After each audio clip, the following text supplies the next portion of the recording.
Naam, mtazamaji wa Trend TV bwana, moja kati ya vitu ambavyo sasa hivi hapa watu wengi sana wanavizungumza huko mtandaoni bwana ni kuhusiana na issue ya Harmonize kuamua kumsamehe Ibra lile deni la bilioni 1 ambayo ilitakiwa ilipe kampuni ya Konde Gang mara tu baada ya Ibra kutangaza kwamba yuko mbioni au yupo katika harakati za kutoka katika record label hiyo ya Konde Music Worldwide. So kitu ambacho kimekuja kuwashangaza watu wengi sana ni kwamba hapo awali tunakumbuka kwamba Harmonize aliamua kutilia mkazo swala hilo akidai kwamba Ibra hakuna ujanja, lazima alipe hiyo pesa, lakini baadaye tunaona kwamba mambo kidogo yamekuwa tofauti baada ya kumuona kwamba Ibra baada ya Ibra na yeye pia kuamua kurelease kazi, japokuwa aliandikiwa barua ya wazi kwamba haruhusiwi kuachia kazi yoyote akiwa bado mkataba unamfunga, anafahamika kama msanii bado wa record label hiyo. Kwa hiyo management, kutokana na kwamba Ibra amekuwa akizungumza vitu vyeusi kuichafua label, alipewa hiyo adhabu kwamba amesimamishwa kazi. So Ibra akaenda Basata, and then ghafla tumeona kwamba Harmonize hakutokea Basata, lakini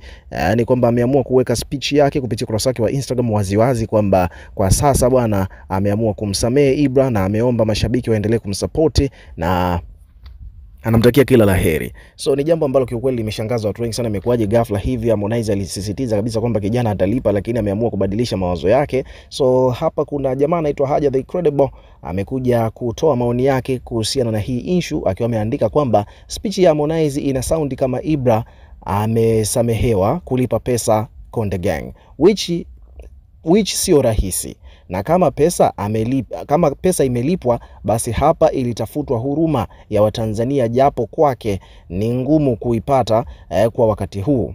Ushauri ni kwamba kwa sasa hivi asisajili msanii yeyote, ajipambanie yeye mwenyewe kwanza.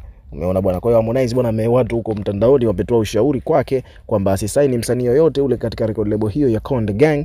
Inabidi kwanza sasa hivi Harmonize ajipambanie yeye mwenyewe. Umeona bwana? Lakini pia vile vile hapa chini katika caption Haja ameandika kwamba alipe au asilipe, Harmonize anahitaji kutulia kwanza, kuhusiana na swala la kusimamia wasanii ajifunze Kings, WCB na African Princess na wengine kugain experience. Umeona kwa bwana? Kwa hiyo Harmonize ameambiwa kwamba kwenye issue ya kusimamia wasanii inatakiwa ajifunze kwanza kwa lebo nyingine ambazo tunaona haziyumbi au hazipitii changamoto kama the way ambavyo lebo ya Konde Gang imepitia changamoto nyingi, na wasanii wengi sana wamejitoa katika record lebo hiyo, na wengi pia wamekuwa wakizungumza vitu negative tofauti na record lebo nyingine. Kama Wasafi pia tumeona wasanii kadhaa wamejitoa, lakini sio wengi ambao wamezungumzia record lebo hiyo negative. Umeona bwana? So ukiwa kama mdau, hebu na wewe pia tuwekee maoni yako katika comment section. Unazungumziaje hii issue? Tutakuwa tukisoma na kureplay kila comment, na pia subscribe kwa ajili ya kupata update zaidi.